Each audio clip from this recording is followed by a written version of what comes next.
Seigneur notre Dieu, nous nous courbons devant ta parole. Et maintenant, viens parler à nos cœurs, Seigneur. Viens parler à nos vies. Nous avons besoin de t'entendre, Seigneur. Nous avons besoin de t'entendre. Alors, dans tout ce qui sera dit à travers ma bouche, que ton esprit s'en serve pour faire sa volonté. Maintenant, Seigneur, sois glorifié en toutes choses. Amen. Depuis quelque temps, nous sommes sur le thème de l'espérance. Un thème qui est tellement important. Et nous avons vu à venir jusqu'ici que cette espérance-là est un élément profondément motivateur pour la vie chrétienne. Si je vous demandais spontanément ce matin, qu'espérons-nous en tant que chrétiens? Que répondriez-vous? Le retour du Seigneur Jésus. Pardon? Les nouveaux cieux, la nouvelle terre, le ciel. Autre chose. Voir Jésus, oui, définitivement, face à face. Pardon? La vie éternelle, définitivement. Oui. Pardon? Le salut du plus grand nombre? Ça va être trop tard à ce moment-là.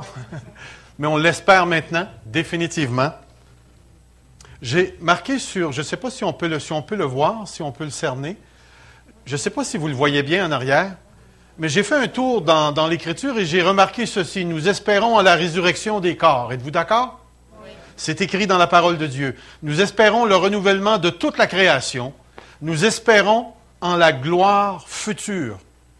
Tout ce que ce concept de gloire peut impliquer. La prochaine. Nous espérons en la vie éternelle. Nous espérons au retour de Jésus-Christ qui a été mentionné. Prochaine.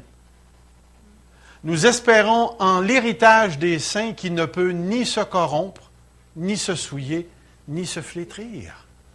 Et la dernière, nous espérons en la grâce qui sera apportée au retour de Jésus-Christ. Il y a même un monsieur qui a écrit un livre qui s'appelle La grâce future. Nous avons été touchés par la grâce, mais il y a encore de la grâce à recevoir, et cette grâce nous sera communiquée au retour du Seigneur Jésus-Christ. Ce matin, je veux vous parler encore de l'espérance, mais sous un autre rapport. Et j'aimerais vous dire que ce qu'on commence ce matin, on ne le finira pas. On va le continuer la semaine prochaine, parce que je veux absolument marcher pas à pas dans le texte que nous allons étudier ce matin, si on se rend jusqu'au texte. C'est-à-dire que ça se peut que ce matin, ça soit une grande introduction.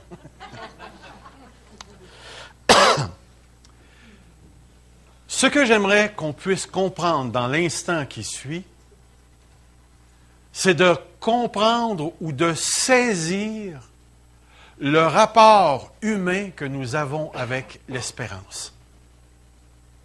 Le rapport humain que nous avons avec l'espérance. Je vais vous montrer un texte qui est très important. Ce texte décrit le comportement d'un groupe de Juifs où Jésus leur parle et dit « Ne pensez pas que moi, je vous accuserai devant le Père.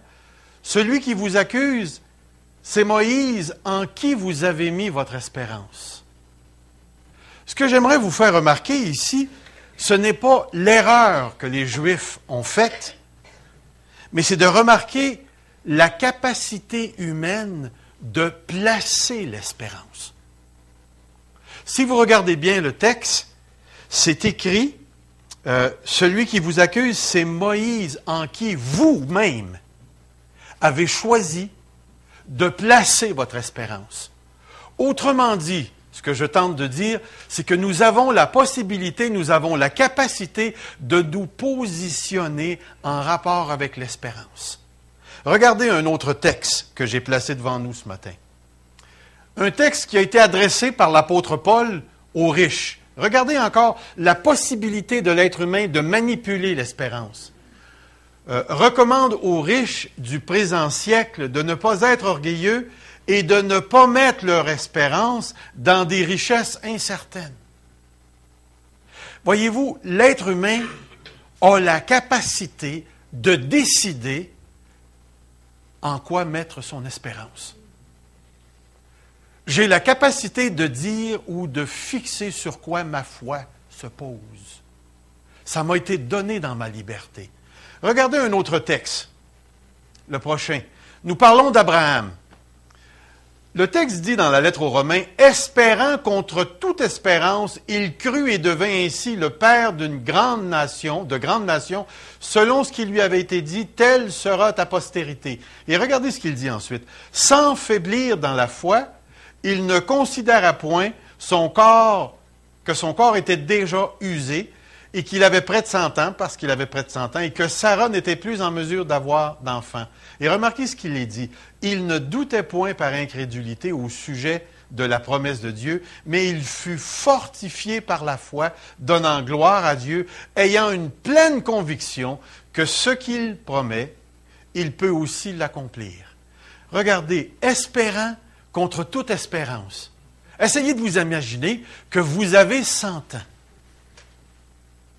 Et Dieu vous a fait une promesse que vous allez avoir un bébé. Et vous regardez votre femme,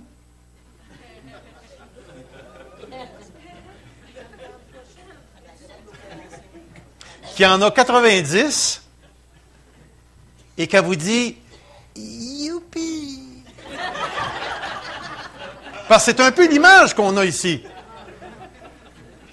Et ce qui est intéressant, c'est qu'il a continué d'espérer dans la promesse de Dieu. N'oubliez pas, nous, on a peut-être une vingtaine de chapitres qui nous parlent de la promesse de Dieu et de l'histoire d'Abraham.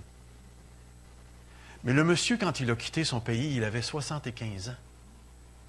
Et c'est seulement 25 ans plus tard que la promesse de Dieu se réalise. Ces gens sont des vieillards maintenant. Il aurait pu, parce que vous savez que tout au long du trajet, Abraham a douté. À certains moments donnés, il a cherché par ses propres moyens avec Sarah d'avoir la promesse. Et on a vu tous les problèmes que ça a engendré. Mais ce qui est important pour nous à saisir à ce point-ci, c'est de réaliser avec toute la force que la parole de Dieu nous dit que l'être humain a la capacité de manipuler sa foi et de la placer dans des choses quelconques. On a vu la richesse et ainsi de suite. Je vais vous montrer un prochain texte. Vous savez, il y a 4 manières, ou même plus que ça, je ne sais pas si j'ai marqué manière d'affaiblir l'espérance ou notre espérance. Vous savez qu'en tant qu'enfant de Dieu, là, on n'est pas les premiers dans l'histoire de l'Église. Hein? Nous, de plus en plus qu'on s'en va vers la fin. Et lorsqu'on s'arrête pour regarder toute l'histoire de l'Église, on se rend compte que le Seigneur semble tarder un tout petit peu. Vous savez, on est plus proche du retour du Seigneur que l'apôtre Paul était. Puis, vous savez qu'il y a eu des tentatives de mettre des dates. Le Seigneur revient telle date, telle date, telle date, telle date. Et puis le Seigneur n'est jamais revenu à ces dates-là. Et là, nous, on parle de guerre, de bruit de guerre, puis on a l'impression, puis on se dit, écoutez, on est probablement la génération du temps de la fin. Mais saviez-vous qu'on n'est pas la seule génération qui s'est crue à être la génération du temps de la fin? Et le Seigneur, ça continue et ça continue. Et le grand danger pour nous, les enfants de Dieu, c'est qu'à un certain moment donné, le retour du Seigneur Jésus et l'espérance de son retour devient une sorte de théorie et n'a plus d'impact sur nos vies. Et on commence à vivre pour autre chose que les nouveaux cieux et la nouvelle terre, et on s'installe d'une manière confortable dans une sorte de vie d'espérance qui est moindre que ce que les apôtres attendaient à ce moment-là. Une sorte de routine évangélique dans laquelle on peut s'installer. Il faut prendre garde et se mettre en garde contre les choses qui peuvent nous empêcher de vivre ça, puisque l'espérance nous incite à vivre d'une manière tout à fait particulière qu'on va regarder à travers le texte qu'on veut étudier. Et je me suis posé la question, est-il possible à un certain moment donné, dans la vie d'un croyant, d'une croyante, que l'espérance devienne inutile? J'ai plus besoin d'espérer parce que je suis bien dans ma peau. Est-ce que c'est possible pour des enfants de Dieu que l'espérance du retour de Jésus-Christ, des nouveaux cieux, de la nouvelle terre, de la résurrection d'entre les morts, devienne inutile parce que ce n'est plus le motif principal qui nous stimule à vivre pour Jésus-Christ. J'ai été sauvé, j'ai la vie éternelle, et maintenant je travaille pour mon fonds de pension. Vous voyez ce que je veux dire? Et j'ai regardé dans l'Écriture, et j'ai trouvé quelques textes. Ce sont des textes que je pourrais appeler généraux. C'est-à-dire que tu peux prendre la vérité du texte et puis en faire une application tout à fait personnelle pour nos temps et une application qui aurait pu être faite pour n'importe quelle époque de l'histoire de l'Église. Ce sont des textes qui ne s'adressent pas directement aux chrétiens, mais ce sont des textes qui peuvent nous emmener à réaliser que ces pièges peuvent devenir aussi réels pour nous aujourd'hui. Vous allez probablement reconnaître le premier texte que je mets devant vous. Vous rappelez-vous, c'est peut-être dur à lire, je vais vous le lire. C'est la parabole du semeur. Et dans le 3e terrain, qui est le terrain avec les épines, il est écrit ceci dans l'Évangile de Matthieu. Celui qui a reçu la semence parmi les épines, c'est celui qui entend la parole, mais en qui les soucis du siècle et la séduction des richesses étouffent cette parole et la rend infructueuse. Les soucis du siècle et la séduction des richesses. L'Évangile de Marc, qui est au centre, écrit ceci. Mais en qui les soucis du siècle, la séduction des richesses, et là, lui rajoute, les autres convoitises étouffent la parole et la rendent infructueuse. Dans l'Évangile de Luc, il rajoute une autre affaire. Ce qui est tombé parmi les épines, ce sont ceux qui, ayant entendu la parole, s'en vont et la laissent étouffer par les soucis, les richesses et les plaisirs de la vie. Prochaine. Si vous regardez bien, ces textes nous mentionnent 4 choses qui ont encore le pouvoir aujourd'hui d'enliser l'enfant de Dieu dans un mode de vie qui l'empêcherait de rendre la parole de Dieu fructueuse pour sa vie chrétienne.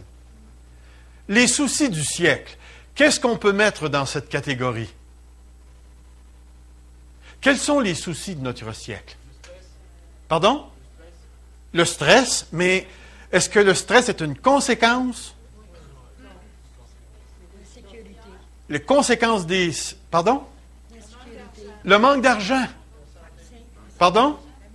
La maladie. Plus de sécurité d'emploi. Perte d'emploi. Pardon? Dans quel sens? On manque de temps, on est pogné, on a trop de choses à faire. Est-ce qu'on peut rentrer la dépression? Tous les handicaps d'ordre émotionnel.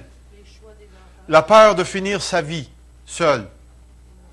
De ne pas avoir assez d'argent. De manquer de nourriture. La peur de ne pas être reconnu, de ne pas être assez valorisé. Les soucis qui animent le monde peuvent encore aujourd'hui avoir un effet sur les enfants de Dieu. Même si ça caractérise le monde. N'oubliez pas que nous, les enfants de Dieu, nous vivons dans le monde. Mais nous ne faisons pas partie du monde dans le sens moral du texte. Mais comprenez bien, est-ce que les enfants de Dieu ont des problèmes de mariage? À part de Julie et Benoît, là?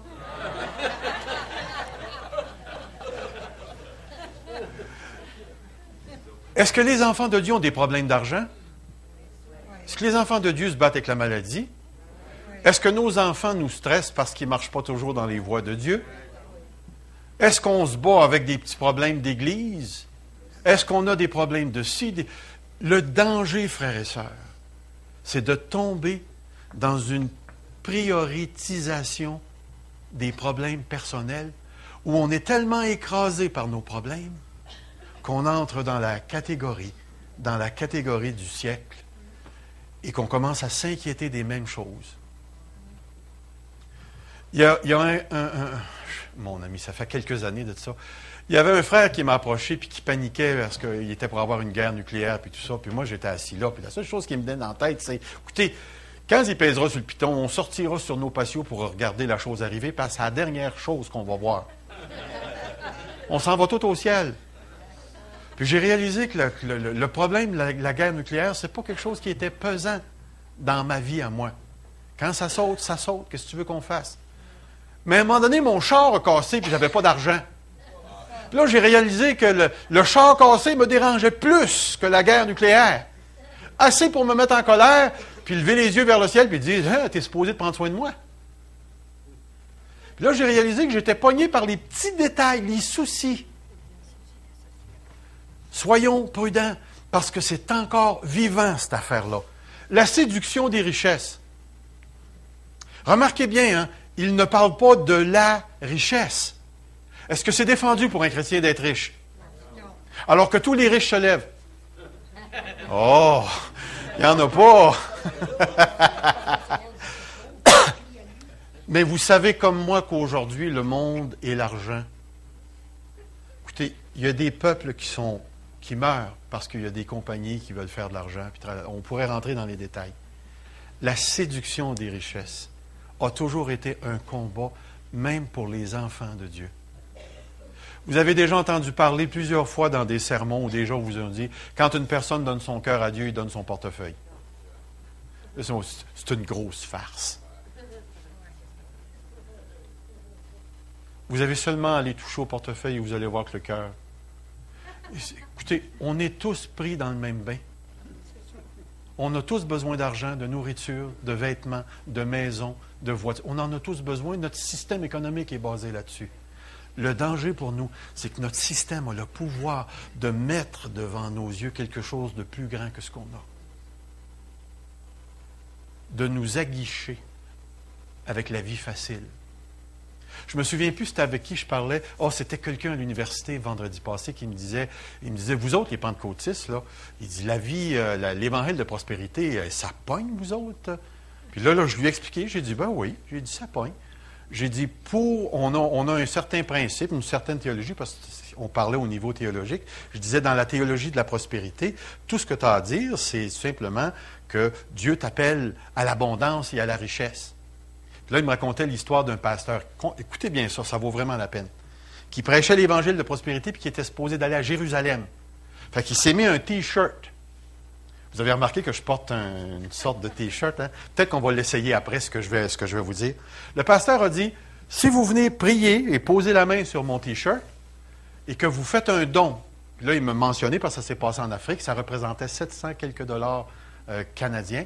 Il dit, je vais emmener mon gilet, puis je vais le déposer au pied du mur, puis il dit, vous allez recevoir au centuple.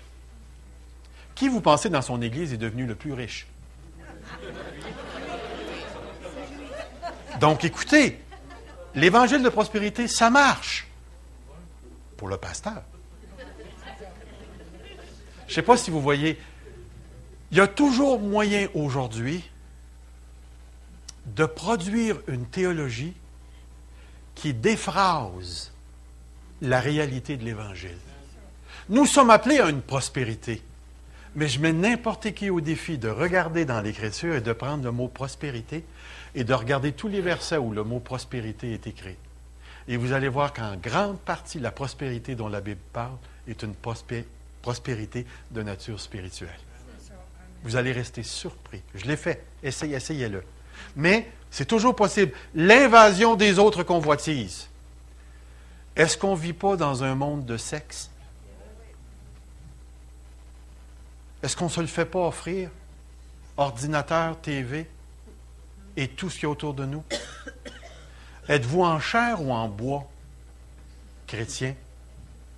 Est-ce qu'on peut être tenté dans ces domaines? Tous les types de convoitises possibles. Et la dernière, les plaisirs de la vie.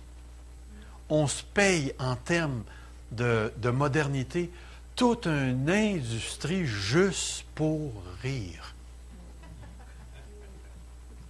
Écoutez, ce que je place devant vous, ce n'est pas pour condamner, mais pour s'évaluer. Mais il y a une autre chose que j'ai trouvé très intéressant, et ça s'adresse directement à mon macaroni. Regardez bien le texte qui vient. Prenez garde à vous-même. Et ce qui est intéressant, c'est que le texte lui-même est en rapport avec le retour du Seigneur Jésus-Christ. Prenez garde à vous-même de craindre que vos cœurs ne s'apesantissent par l'excès du manger et du boire. par les soucis de la vie et que ce jour ne vienne sur vous à l'improviste. Prochaine diapo. Les soucis, la séduction, l'invasion des autres convoitises, les plaisirs, les excès de table. Je ne sais pas si vous voyez l'idée. Et ce que j'ai bien aimé du dernier texte, on va y retourner, s'il vous plaît, dernier texte. Regardez le verbe. De crainte que vos cœurs. Il n'a pas dit vos corps. Vos cœurs ne s'apesantissent. On pourrait prendre le temps, si vous voulez, ce matin, on n'a pas le temps, mais on pourrait prendre le temps de méditer ce matin et parler au niveau du cœur. Puis se poser la question suivante. Qu'est-ce que c'est qu'un cœur appesanti? Je vais vous donner un exemple. Un cœur appesanti, c'est un cœur qui ne prie plus ou qui prie très peu. Un cœur appesanti ne lit plus la parole de Dieu. Avez-vous déjà passé par une période dans votre vie où il n'y a plus rien qui vous tente? Ça ne me tente plus de lire, ça ne me tente plus de prier. Aller à l'église, c'est devenu un fardeau. Vous êtes dans un moment d'apesantissement. D'apesantissement. Alors, le cœur peut s'apesantir. Puis le mot appesantir, c'est pas... Comment je dirais ça? Vous savez, quand on engraisse, ce qui se passe? Avez-vous déjà essayé de monter des marches quand vous êtes à votre poids normal, puis après ça, vous avez pris 50 livres, puis vous essayez de monter les mêmes marches? Là, vous réalisez tout d'un coup que vous vous êtes appesanti. Alors, c'est un peu l'idée ici. Mais tout cela peut se passer au niveau du cœur. Et ça devient important pour nous, parce qu'à un certain moment donné, l'espérance que nous avons dans nos cœurs finit par ne plus avoir d'effet sur nos vies. Parce que nous nous sommes enlisés dans des choses. Et comprenez bien, on pourrait tomber dans ce qu'on appelle une casuistrie, le mot casuistique ou casuistique ou ainsi de suite, qui veut dire on va se donner tout un paquet de lois, de choses à faire et à pas faire. Tu fumes pas, tu bois pas, tu fais pas ci, tu n'écoutes pas la TV, tu te teins pas les cheveux, pas de maquillage, pas de ci, pas de pantalon pour les femmes. Tu sais, puis on va s'en mettre, là, on va s'en mettre une tonne. Là, quand tu vas arriver devant un problème, tu vas ouvrir la deuxième Bible et tu vas voir toutes les choses. La vie chrétienne n'est pas faite de même. On ne peut pas vivre de cette manière-là. Ça serait une véritable contradiction. Pouvez-vous vous imaginer, mesdames, que votre mari vous arrive avec le livre du parfait mari, puis là, vous lui dites une question, puis là, lui, il dit, je ne connais pas la réponse. Là, il tourne dans son livre. Puis là, il dit, oui, c'est ça, tu as raison. Ça ne marche pas comme ça, la vie. Chacun d'entre nous n'avons pas les mêmes combats. Ne faisons pas face aux mêmes tentations. Nous ne sommes pas stimulés par les mêmes choses. Ce qui te fait, comment je dirais ça, ce qui te mobilise dans ta personne n'est pas la même chose qui me mobilise, moi. Il y a des gens qui vont se passionner pour certaines choses et d'autres vont se passionner pour autre chose. Nous ne sommes pas faits pareil. Et comprenez ce que je veux dire. Le ciel et l'enfer ne nous approchent pas de la même manière, chacun d'entre nous. Dieu ne nous approche pas de la même manière qu'il t'approche toi ou toi ou toi ou toi. Satan ne nous approche pas de la même manière non plus, parce qu'il lui aussi sait de quoi tu es fait. Comprenez, là, ça fait plus de 10 000 ans qu'il étudie l'homme, lui. Il sait parfaitement comment nous approcher chacun pour soi. Et c'est pourquoi l'une des choses qu'il désire le plus profondément, c'est que tu déconnectes, mais sans t'en rendre compte, que tu déconnectes avec ton espérance, que tu t'en inventes une espérance, qui n'est pas l'espérance de la parole de Dieu. Parce qu'il sait que tu as besoin d'espérer. Et il va tout faire pour que le retour du Seigneur Jésus-Christ ne soit pas contagieux dans ta vie. Parce qu'il le sait parfaitement que celui qui espère en Jésus-Christ ne vit pas de la même manière que les autres. Ne vit pas de la même manière que les autres. Et le texte que je me proposais d'aborder ce matin, c'est un texte sur l'éthique de l'espérance. Et je l'aborderai la semaine prochaine parce que notre temps est déjà passé. Lorsque je parle d'éthique, est-ce que vous savez un tout petit peu ce que je veux dire? Vous avez déjà entendu parler de morale chrétienne? Bon, bien, la morale chrétienne s'adresse à la manière de vivre, au savoir-vivre. L'éthique, c'est la même chose. L'éthique, c'est une réflexion sur le vivre du chrétien. Et la question qu'on veut se poser, c'est qu'est-ce que l'espérance implique sur le plan de notre vie chrétienne? Est-ce que le fait que vous savez que vous avez la vie éternelle, qu'un jour vous allez quitter cette terre et que vous allez entrer dans votre édifice spirituel. Parce que l'apôtre Paul, dans 2 Corinthiens chapitre 5, compare ce corps qu'il appelle une tente à ce qui nous attend, qu'il appelle un édifice. Où on va entrer dans la présence du Seigneur Jésus-Christ.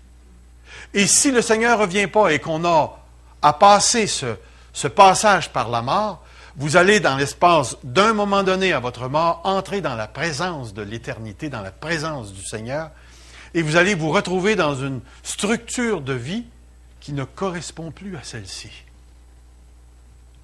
Est-ce que cette espérance influence votre manière de vivre, votre manière de penser, votre manière de dépenser, votre manière d'économiser? Est-ce qu'elle influence votre manière de vivre au travail? Est-ce qu'elle influence votre réaction à celui qui vous coupe quand vous vous en allez en auto? Est-ce qu'elle influence vos rapports avec vos époux et vos épouses? Est-ce qu'elle influence votre rapport avec les enfants? Est-ce que l'espérance de Jésus-Christ est assez présente dans ta vie pour que tu sois capable de regarder ta souffrance à la lumière de ce qui t'attend? Est-ce que l'espérance qui est dans ta vie a assez de puissance en ce moment pour te donner la capacité de t'élever au-dessus de ta situation difficile et d'être capable de voir cette situation-là à la lumière de ce qui s'en vient? Est-ce que tu es capable de voir ton vieillissement à la lumière du retour ou à la lumière de ton entrée dans la plénitude du royaume de Dieu? Voyez-vous, l'espérance, ce n'est pas juste une théorie. Et nous avons, et c'est pour ça que j'ai débuté, nous avons la capacité de nous laisser influencer et de nous positionner par rapport à l'espérance qui nous est donnée dans la parole de Dieu. Et c'est pourquoi ce matin, en guise d'introduction, je nous invite à réfléchir sur la part ou l'impact de l'espérance sur notre vie. Si vous voulez me devancer, le texte que nous allons regarder la semaine prochaine, c'est dans la lettre de Tite, chapitre 2, versets 11 à 13, où l'espérance est mise en évidence, et parce que nous avons cette espérance-là, l'espérance nous invite à vivre pour Christ dans toutes les circonstances de notre vie. Alors, courbons-nous et demandons à Dieu de laisser cette espérance nous imprégner. Seigneur notre Dieu, nous sommes dans ta présence.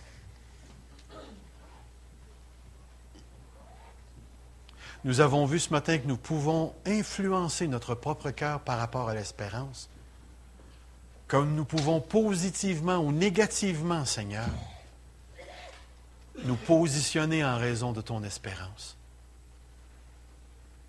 Avec cette introduction, nous allons entrer dans un texte très particulier de ta parole. Et maintenant, Seigneur, jusqu'à ce que nous nous retrouvions ensemble la semaine prochaine, guide nos pas, Jésus. Fouille nos cœurs et mets en évidence, Seigneur, ce qui pourrait nous appesantir ou mets-nous face à face avec ce qui nous appesantit présentement, de telle manière à ce que nos âmes deviennent légères pour t'adorer et continuer d'espérer avec toute la passion du salut que tu nous as donné. Je te demande cela, Seigneur, parce que c'est toi que nous espérons. Amen. Le Seigneur vous garde. Amen.